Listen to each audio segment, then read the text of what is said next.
दोस्तों हाल ही में संत रविदास जी को पूर्ण परमात्मा सत्य पुरुष बताने वाला गिरोह सामने आया है, जिन्होंने कबीर जी की वाणियों को आधार बनाकर संत रविदास जी को सतगुरु और पूर्ण परमात्मा सिद्ध करने की कुचेष्टा करी है।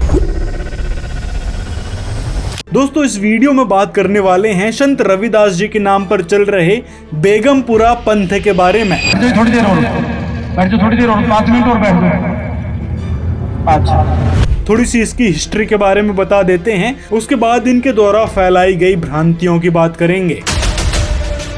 तो दोस्तों संत रविदास जी के नाम पर चल रहे इस बेगमपुरा पंथ में ज्यादातर चमार जाति के लोग ही जुड़ते हैं, क्योंकि संत रविदास जी चमार जाति से बिलोंग करते थे।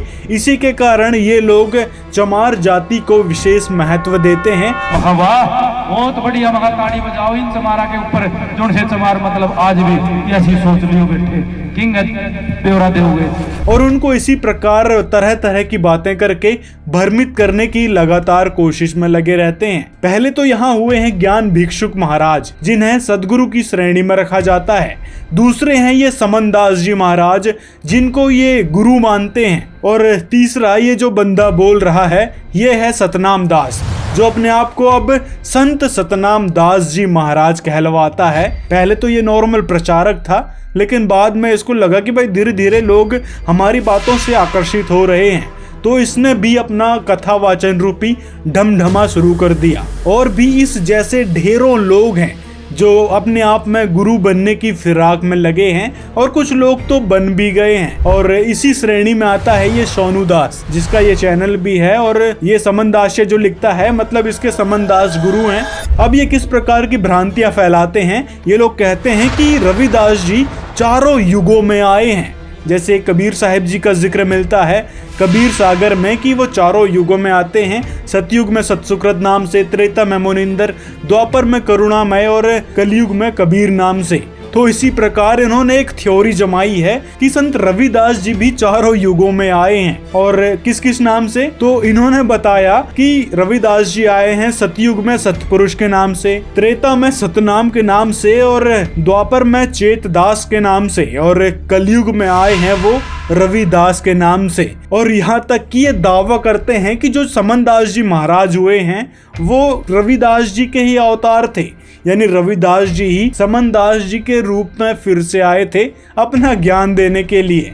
तो दोस्तों इस प्रकार की इन्होंने एक अलग अलग तरीके की भ्रांतियां लोगों के बीच फैला रखी हैं अपनी जड़ जमाने के लिए। यूं कबीर का अवतार बना था, यूं भी भीतर पड़ा। कहने का मतलब अपने कर्म की सजा है। हम तुम्हारी औकात नहीं, हम किसी ने सजा दे दें, अपने कर्म की सजा है। हम बुरा कर्म करोगे जितने बैठे था ना सजा मिलेगी, मैं करूंगा मना मिलेगी, जितने बैठे ये ना मिलेगी।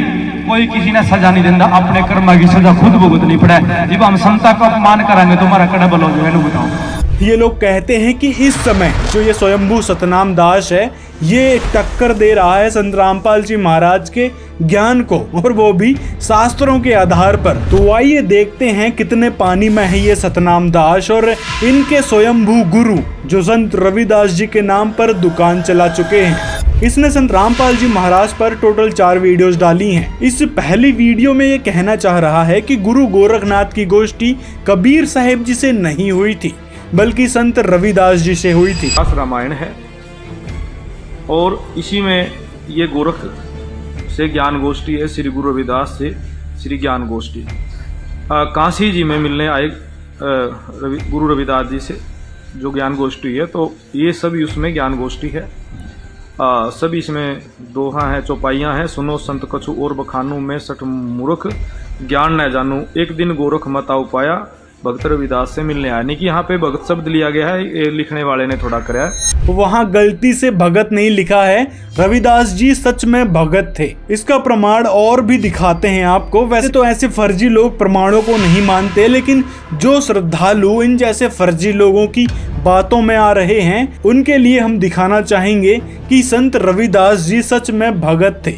ना कि सदगुरु ना ही परमात्मा। एक रैदास वाणी यानी रविदास जी की वाणी नाम से एक पुस्तक है, उसके 272 पेज पे लिखा है। यहाँ पर संत रविदास जी कह रहे हैं कि निगुण कथत भयो मन थीरू, गुरु समान अब थप्यों कबीरू, करी वंदना सैन रैदासु, पहुँचे अपने मिंदर पाशु। आगे और वाणी है कबीर जी को लेकर। यहाँ पर भी संत रविदास जी कह रहे हैं कि जिह विधि सुपदेव शंकर शेषु, सो कबीर दीन्हो उपदेशु, जहाँ मन चढ़ी हो ऊपरली पैरी, तब नीचा को नजरी न हेरी। यानी इन दोनों वाणियों में रैदास यानी संत रविदास जी कबीर जी को अपना गुरु बता रहे हैं कि गुरु समान अब थप्यों कबीरू। और दूसरी वाणियों में फिर कहा है कि सो कबीर दीन्हो उपदेशु, यानी कबीर जी ने संत रविदास जी को उपदेश दिया था, इसीलिए कबीर जी अब उनके गुरु हैं। तो इस एक वाणी से स्पष्ट होता है कि संत रविदास जी के गुरु कौन थे? कबीर साहिब जी। ऐसी ऐसी और भी ढेरों वाणियां हैं संत रविदास जी की, जिससे स्पष्ट होता है कि कबीर जी ही संत रविदास जी के गुरु थे। अब इसी पुस्तक रैदास वाणी के पेज नंबर 290 में देखिए रविदास जी क्या कह रहे हैं। सो तुम गाओ सो हूँ गाऊं, तेरा ज्ञान विचारूं, कह रैदास कबीर गुरु मेरा, भरम करम धोई डारूं। तो दोस्तों उसी संत रविदास जी की वाणी में लिखी इस एक और वाणी से स्पष्ट होता है कि कबीर साहिब जी ही रैदास जी यानी रविदास जी के गुरु थे। अब रही मीराबाई द्वारा रविदास जी को गुरु बनाने की बात, तो कुछ लोग कहते हैं कि भाई मीराबाई तो कृष्ण जी की उपासक थी, उन्होंने रविदास जी को गुरु क्यों बनाया? यहाँ पर संत रामपाल जी महाराज एक भेद बताते हैं अपने सत्संगों में। वो कहते हैं कि कबीर साहिब जी ने रविदास जी को उस समय आदेश दिया था कि आप मीराबाई को नाम दीक्षा देना, क्योंकि मीराबाई ठाकुर समाज से थी जो कि उच्च जाति मानी जाती थी, और चमार जाति से थे संत रविदास जी जो कि निचली जाति के माने जाते थे। तो वहां पर परमेश्वर कबीर जी उस मीराबाई की परीक्षा लेना चाह रहे थे कि सच में उन्होंने ज्ञान समझा है या फिर देखा देखी वो कबीर जी की शिष्या बन रही थी। तो उस समय उन्होंने कहा था कि जाओ बेटी उस रविदास जी से नाम दीक्षा ले लो। और फिर जब मीराबाई रविदास जी के पास पहुंची तो उन्होंने बता दिया था कि बहन मैं चमार जाति से आता हूँ। तो फिर मीराबाई ने ज्ञान आधार से उनको जवाब दिया और फिर परमेश्वर कबीर जी के कहने पर रविदास जी ने मीराबाई को दीक्षा दी थी, जिसके बारे में मीराबाई की वाणियों में तक प्रमाण मिलता है। देखिए मीराबाई की शब्दावली नाम की एक पुस्तक है, इसमें मीराबाई कहती हैं कि मीरा ने गोविंद मिलिया जी, गुरु मिलिया रैदास। यानी यहाँ पर मीराबाई कह रही हैं कि रविदास जी मेरे को गुरु मिल गए हैं। आगे और वाणी है, इसमें कहा है कि दास कबीर घर बालद जो लाया, नाम देव का छान छवाया। आगे कहा है कि गुरु रैदास मिले मोहि पूरे, धुर से कलम भीड़ी, सदगुरु सैन दई जब था, जो जोत से जोत चली, रैदास संत मिले मोहि सतगुरु, दीन्या सुरते सहदानी। आगे और कई सारी वाणी मिल जाएंगी मीराबाई की। यहाँ पर कहा है गुरु मिलिया रैदास जी, दीन्हे ज्ञान की गुटकी, चोट लगी निज नाम हरि की, मारे हिवड़े खटकी। तो ये प्रमाण था मीराबाई की शब्दावली से। और संत रामपाल जी महाराज ने पहले ही बहुत सारे प्रमाण दिखाए हैं कि रविदास जी किस प्रकार कबीर जी के साथ रहा करते थे। उन्होंने गुरु रूप में कबीर जी को स्वीकार कर रखा था। आगे इसी वीडियो में ये कहना चाह रहा है प्रमाण दिखाकर कि कबीर जी को उस सतपुरुष ने भेजा है अपना संदेश देने के लिए। मतलब कि सतपुरुष कहीं आता है न जाता है, एक जगह रहता है। कि उन्होंने सतपुरुष ने हुक्म दिया है कि भी वहाँ जा और जीवों को नाम शब्द दे। यानी कि इससे ये साबित हो रहा है कि जो सतपुरुष है वो आने जाने से रहित है। इसमें बहुत सारा प्रमाण है कि वो आता है ना जाता है। इस ग्रंथ के अंदर बहुत सारी, ये तो मैंने एक छोटा सा ये वीडियो दिखाई है, बाकी समय समय पर मैं वीडियो बनाऊंगा। मतलब जब शास्त्रों की और महापुरुषों के द्वारा बोली गई वाणियों की समझ ना होना, तो इसी प्रकार के उल्टे पुल्टे तर्क देकर लोगों को बहकाने का काम ये सतनाम दास जैसे फर्जी लोग करते हैं। साथ में इसने जो दूसरी वीडियो डाली थी उसमें भी इसने यही बात दोहराई थी। अब मैं जो प्रमाण दिखा रहा हूँ आपको कि जो पूर्ण पुरुष है, सतपुरुष है, शिरोमणि सतगुरु रविदास महाराज जी जो सतलोक में सिंहासन पर विराजमान है, जो वहाँ पर पूर्ण मालिक हैं, जो छुपाया गया है, जो सच नहीं बताया गया। धर्मनी सुनो वचन चितलाई, जीवन काज पुरुष पठवाई।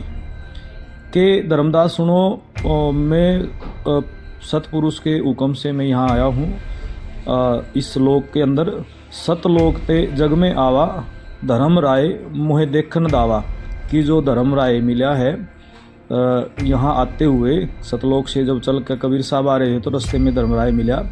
तो धर्मराय कह रहा है, धर्मराय तब पूछी बाता, कवन काज तुम आए ताता। ताता का मतलब भाई, यानी कि जो 16 सुत सतपुरुष ने प्रगट करे थे उन्हीं में से कबीर है, जो धर्मराय का भाई है। यानी कि धर्मराय भी सतपुरुष का ही, यानी जो काल है वो भी सतपुरुष का ही पुत्र है। ताता का मतलब है कवन काज तुम आए ताता। जबकि इन वाणियों का वास्तविक अर्थ तो संत रामपाल जी महाराज जी ने बताया है कि कबीर साहेब जी धर्मदास जी से मिले थे, तब उन्होंने अपने आप को एक भक्त के रूप में बताया था और साथ ही कहा था कि मुझे उस सतपुरुष ने भेजा है। मतलब यहाँ वो अपने स्वरूप को छुपाकर अपने आप को भगवान का दास बता रहे थे। अपने आप को छुपाकर भगवान कह रहे हैं कि धर्मदास मैं परमात्मा की आज्ञा पाकर के यहाँ आया। आवत देख मिले धर्म अन्यायी, ये काल अन्यायी मुझे आता देखकर मिला। तिन पुनः हमसे राड बढ़ाई, इसने मेरे साथ झगड़ा ठाना जब मैं यहाँ आ रहा था। मोकू देख धर्म डिग आवा, मोकू देख काल डिग आवा, मेरे निकट आ गया और महाक्रोध बोले अतुरावा, क्रोधित होकर और मेरे से ऐसे बोला, जोग जीत यहाँ क्यों आयो, सो तुम हमको वचन सुनाओ। कि तुम हमको मारन आए, पुरुष वचन सो मोहे सुनाओ। कि तुम हमको मारन आयो, जो पुरुष वचन हो मोहे सुनाओ। तो परमात्मा का कोई वचन आदेश लेकर आया, मुझे बताओ, या तो मुझे मारने आया है कि यहाँ से भी निकालने आया है मुझको। साथ में दोस्तों इसने इसी दूसरी वीडियो में संत रविदास जी द्वारा किए गए चमत्कार से ये सिद्ध करने की कोशिश की है कि रविदास जी ही सतपुरुष थे। तो अब मैं जो प्रमाण दिखा रहा हूँ आपको कि जो पूर्ण पुरुष है, सतपुरुष है, शिरोमणि सतगुरु रविदास महाराज जी जो सतलोक में सिंहासन पर विराजमान है, जो वहाँ पर पूर्ण मालिक हैं, जो छुपाया गया है, जो सच नहीं बताया गया। तो ये वीडियो उन लोगों के लिए है जो रामपाल के बहकावे में आकर करोंथा वाले के कि ये कह रहे हैं कि कबीर ही इज गॉड। साथ में इसने पिछली वीडियो में कहा था कि सतपुरुष कहीं आता जाता नहीं है, वह एक स्थान पर बैठा हुआ है। कि उन्होंने सतपुरुष ने हुक्म दिया है कि भी वहाँ जा और जीवों को नाम शब्द दे। यानी कि इससे ये साबित हो रहा है कि जो सतपुरुष है वो आने जाने से रहित है। इसमें बहुत सारा प्रमाण है कि वो आता है ना जाता है इस ग्रंथ के अंदर। अब ये संत रविदास जी को सतपुरुष बता रहा है, तो यहीं से इसके दोगलेपन को आप समझ सकते हैं कि जब सतपुरुष कहीं आता जाता नहीं है तो रविदास जी कैसे आ गए जिनको आप सतपुरुष बता रहे थे। तो दोस्तों इसी प्रकार की ये उल्टी पुल्टी बातें करके लोगों को भ्रमित करने में तुले हैं। साथ में ये लोगों को भड़काने के हिसाब से कहता है कि और करोंथे वाले रामपाल ने तो नहीं सही इतना मतलब नुको ऐसी बेअदबी कर रखी गुरु जी की। नुको एक रविदास था चमार और बोले उसकी चेल्ली बन गई एक रानी थी, नाम भी नहीं बताया कौन है, उसमें सुन के देखियो उनका चेल्ली बन गई एक रानी, तो कुछ तकलीफ सिरिया करी थी बोले वो चली गई उसकी शरण में, बोले ठीक होगी वाह। और कुछ आराम सा लाके उन्होंने गुरु मान लिया, श्रद्धा होगी उनका, उसने फिर वो अपने ओढ़ा बुला लिया भाई मैं भंडारा करूंगी। और उनका ओढ़ा नहीं 700 ब्राह्मण भी जमाने थे उस रानी ने, और गुरु जी भी बुला लिए। और उनका फिर गुरु जी खातर आसन ला दिया रानी ने, और वो आसन ला गया देख के मैं पंडित कहने लगे नुका रानी साहब हम चल रहे रुके। बोले क्यों? बोले जी इतने तुम्हार बैठा रखा, हम इसकी तो रोटी खावांगे। सुनी हो या कौन कह रहा है बात? रामपाल करोंथे वाला नुका है। रानी ने जीव कहा नहीं, अगर भाई नूर नु बात है पकड़ी महाराज जी। जब रानी ने यह बात कही नहीं भाई ये नूर नु कह रहे, महाराज के बोलिया पंडितों में अपनी औकात भूल गया था कि मैं चमार हूं, अरे मैं तो गलती कर दी बनाया कह रहे, और मेरा तो सथान हो रहा है जरा थारे जूते लिख रहे, मैंने मेरी औकात को नहीं थी। मतलब ये वर्डिंग यूज है उसमें गुरु रविदास महाराज के शब्द बता रहा हो, ये ऐसे बोल रहे रामपाल के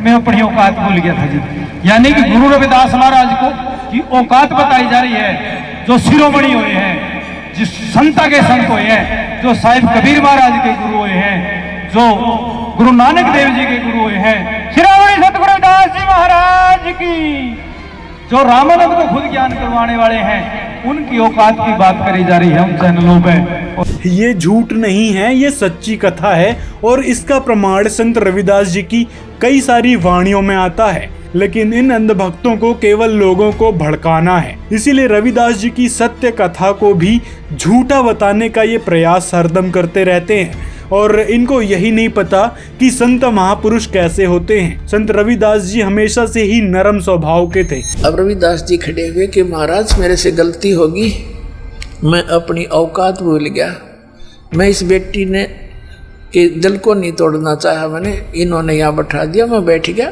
मैं गलत बैठ गया यहाँ पर, मेरा स्थान तो आपके जूतों में था, मैं वहाँ बैठता हूँ, आप भोजन खाओ, मैं वहाँ बैठ जाऊँगा, मेरा क्या बिगड़ा है बता। अब रानी के गुरुजी थे, वह चुप होगी, गरीब रविदास जी वहाँ बैठ के जाकर जहाँ उन ब्राह्मण ने जूते काट रखे थे, अब भोजन करो आप, मैं यहाँ बैठा हूँ। बैठ के फिर वो सारे लागे खाना खाने, तो प्रत्येक ब्राह्मण के साथ 700 रूप बन गए रविदास जी के और सबके साथ खावा थाली में। वो ब्राह्मण नो करे तेरे साथ ही चमार खावे, नो कह तेरे साथ भी खा रहे, सारे कूद कूद पड़े।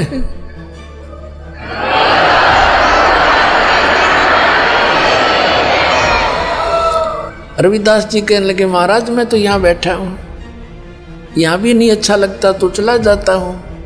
तो सारे के वो खड़े हो गए तो रविदास जी भी सबके साथ एक एक खड़े। तब रविदास जी कहने लगे कि ये चोटा रखवावत है, अरे या गले में जनेऊ गला मार डालन तो भगवान नहीं मिले, तुम तो सूत इस कच्चे धागे का बांध रहे हो, तुम जनेऊ लिया मैं दिखाता हूँ जनेऊ।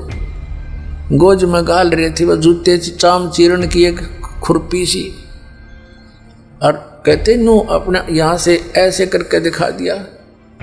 नो बोला देखो, कहते सोने का जनेऊ था अंदर साइड में, वो तो लीला थी के जनेऊ तक के थे, सोने का जनेऊ दिखाया रविदास जी ने।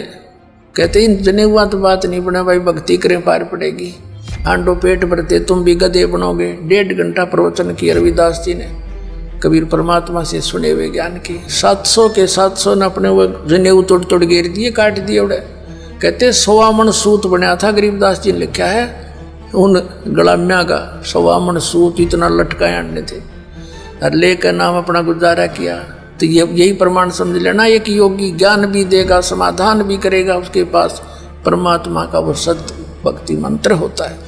अब आपको उदाहरण देते हैं, तो रविदास जैसे आप सभी भक्त हो, आज ये सत्य मान लेना, जो भक्ति वो करते थे परमात्मा कबीर जी से प्राप्त करके आज आप सबके पास है, लेकिन इसका मिसयूज ना करना।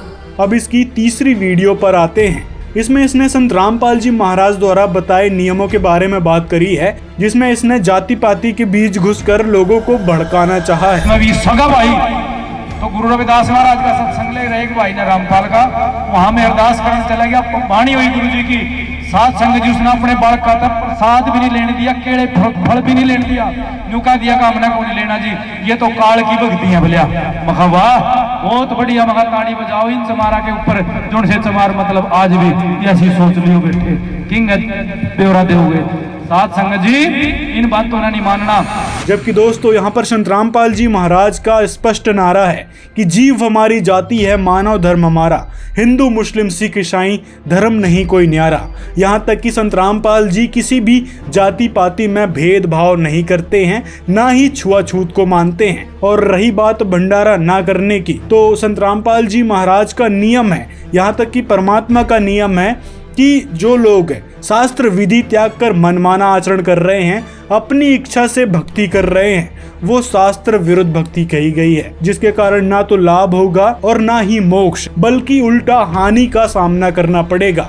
क्योंकि जहाँ एक तरफ लोग मूर्ति पूजा करते हैं, मंदिरों में जाते हैं, व्रत रखते हैं, उपवास करते हैं, वहीं दूसरी तरफ ये बेगमपुरा पंथ वाले संत रविदास जी के नाम पर लोगों को झूठी बातें परोसने में लगे हैं कि वो सत्पुरुष थे, सतगुरु थे, परमात्मा थे, और इनको ही इष्ट मानकर ये लोग भंडारा करवा रहे थे, जो कि मनमाना आचरण में आता है। और मनमाना आचरण करना मतलब परमात्मा के संविधान के खिलाफ चलना। तो ये लोग चल रहे हैं परमात्मा के संविधान के खिलाफ, इसीलिए संत रामपाल जी महाराज के भक्तों ने वह भंडारा नहीं किया था। तो ऐसे दुष्ट लोग अपना धंधा जमाने के लिए लोगों को भड़काते रहते हैं तरह तरह की बातें करके, और रविदास जी के नाम पर पंथ चलाकर उनकी पूजा करके लोगों को ये सिद्ध करना चाहते हैं कि हमारे द्वारा जो बताई जा रही बातें हैं वो ही सच्ची है, बाकी सभी शास्त्र बेकार हैं, किसी भी शास्त्र की मत सुनो। यहाँ तक कि ये बोलते हैं जहाँ पर वेदों में कबीर साहिब जी की महिमा गाई गई है, तो ये एक अलग से ड्रामेबाजी लगाते हैं कि संत रविदास जी ने वेदों को पढ़ने के लिए ही मना कर दिया है, कोई भी वेदों को नहीं पढ़ेगा उससे मोक्ष होगा, ना लाभ होगा, ऐसा रविदास जी ने बताया है। तो दोस्तों, इस प्रकार ये लोग तरह तरह की बातें करके लोगों को दिग्भ्रमित करते हैं, लोगों को झूठ पर झूठ परोस रहे हैं। तो ये थी सच्चाई इन नकली गुरुओं की। किसी का गाली ना दो, बढ़ोत ना दो, लेकिन आपके सतगुरु का, कुलगुरु का कोई अपमान करता हो ना, तो जूत काट लो, मगर जूत काट के लो, देख लेना कोई, तब बात बढ़ेगी, नहीं तो आए दिन कोई ना कोई बकवाद करता रहेगा। मतलब ऐसे गुंडे मवाली गद्दी पर बैठने लगे तो फिर हो लिया है उस गद्दी का उद्धार। तो जहां एक तरफ आदरणीय संत रविदास जी कबीर जी की भक्ति का संदेश दे रहे हैं, उनकी महिमा अपनी वाणियों में गा रहे हैं, साथ ही विनम्रता, सौहार्द्रता, शीलता का संदेश दे रहे हैं, वहीं दूसरी तरफ ऐसे स्वयंभू और तथा कथित संत बने बैठे हैं जो लोगों को भड़काने के प्रयास में लगे हैं। तुम जिनको गुरु मानते हो वो गुरु नहीं है, उनके पास आध्यात्मिक ज्ञान नहीं है। वो तुमसे इतना मीठा बोलते हैं, तुम उनको एक नेक व्यक्ति मानते हो, लेकिन वो तुम्हारे जीवन के खाने वाले राक्षस हैं। जैसे तुम उनको भेड़ मानते हो, वो भेड़ के रूप में भेड़िया है। अब समाज शिक्षित है, इन नकलियों की दाल अब गलेगी नहीं। सदग्रंथ हमारे पास हैं और सदग्रंथों में हम इन तथ्यों को जब देखेंगे, फिर उन नकली गुरुओं को धिक्कार देंगे कि जुबान बंद कर लो, बस बहुत हो लिया तुम्हारा। अभी तक इन श्रद्धालुओं को अपने ही सदग्रंथों की जानकारी नहीं है। उनके गुरुओं ने जो भी लोक वेद सुनाया है उसको उन्होंने शास्त्र वाला ज्ञान मानकर सिरोधार्य कर रखा है। अब इसने चौथी वीडियो में फिर मनगढ़ंत बातें कही हैं। चामे चाम को भाव बतावे चाम बीच में साथ कह कबीर सुनो भाई साधो हमें पूरे चमार यू इन्हें के ऊपर बदलोगे, इनका क्या टिकना सिखेल खड़ी है। जो कोई हमको पहचाना उतरे बोलने की पार कह रविदास लाश चमार, तो रविदास जी की पानी में यहाँ कबीर साहब कह रहे हमें पूरे चमार, खड़ी तो मान लो क्या भाई। इससे ये सिद्ध करना चाहता है कि रविदास जी चमार जाति से बिलोंग करते थे, इसीलिए यहाँ पर कबीर जी ने अपनी जाति चमार बताई है। मतलब इस भौतड़ू को यही नहीं समझ आ रहा कि उस वाणियों में कबीर जी किस टॉपिक को समझा रहे हैं, क्या बात समझाना चाह रहे हैं। और ये चला है एक वाणी को पकड़कर अपनी रूढ़िवादिता और अंधविश्वास का झंडा गाड़ने। इसी कारण दोस्तों ये समन दास, ये सतनाम दास जैसे फर्जी लोगों के लिए कहा जाता है नीम हकीम खतराए जान। तो ऐसे मंद बुद्धि लोगों के लिए कबीर जी कहते हैं, झूठे गुरु को झटक दे से स्वामी को फूके, या मैं दोष जरा नहीं शब्द कहा हमको के। अपनात्माओं कहते झूठे गुरु के तो नाक और कान काट दे, यहाँ तक प्रमाण दिया है, क्योंकि इतने अनमोल जीवन को बर्बाद कर रहा है। नाक और कान काटने का मतलब ये नहीं है कि सचमुच ही न काट दे। नो क्या करना भाई हमारी तो नाक कटवा दी, यानी उनकी कति बेइज्जती कर दे। अक्तने ज्ञान कति नहीं, आपको ज्ञान नहीं, क्यों दुरुक्ति कर रहा है, इतने जीवन को बर्बाद कर रहा है। या तो स्पष्ट कर तू कहाँ से लाया ये मंत्र और कहाँ प्रमाण है इनका। यानी शिष्टाचार से विरोध करना, किसी के साथ अभद्र तरीका भी नहीं बरतना, यानी उनको कति बेनकाब कर देना, नाक और कान काट देना। जो दास कर रहा है ये नाक और कान काट रहेंगे। झूठे गुरु को झटक दे से स्वामी को फूके, कहते झूठे गुरु ने तुरंत त्याग दे। और फिर भी उस झूठे का जो साथ दे रहा उनका कोई लालच में कोई शिष्य कहता उन्हें फूक दे माने जलावा नहीं, कहते मरण दे ना मानते जाओ तुम, नो कहना फूक कर नहीं लो ठाक है, यानी उसको उसके बातों पर जोर नहीं दे और ना उनसे संघर्ष करे, एक लो पटक ठाक है। झूठे गुरु को झटक दे से स्वामी को फूके, या मैं दोष जरा नहीं शब्द कहा हम कूक। कई नो कहे कि देख पहले वाले गुरु को त्याग दें पाप लगे, परमात्मा कहते इनमें जरा भी दोष नहीं है, हमने शब्द कहा हम कूक, कहते ढोल के डंके पे कह रहे हैं से नकली गुरु को तुरंत त्याग देना चाहिए। तो दोस्तों ये थी सच्चाई इन बेगमपुरा पंथियों की, जो रविदास जी के नाम पर अपना ढमढमा चला रहे हैं, अपना धंधा चलाने का प्रयास कर रहे हैं झूठी मूठी बातों को परोस कर। अब अगले वीडियो में इनकी कुछ और बातों का खंडन करेंगे पवित्र कबीर सागर के आधार पर, कबीर जी और रविदास जी की वाणियों के आधार पर। तो हमारे इस चैनल को सब्सक्राइब कर लें और इस वीडियो को ज़्यादा से ज़्यादा अपने मित्रों तक शेयर करें जो लोग इन रविदास पंथ से जुड़े हैं, बेगमपुरा पंथ से जुड़े हैं और रविदास जी को ही सर्वोच्च मानते हैं। तो ऐसे लोगों तक ये वीडियो ज़्यादा से ज़्यादा शेयर करें। मिलते हैं अगले वीडियो में।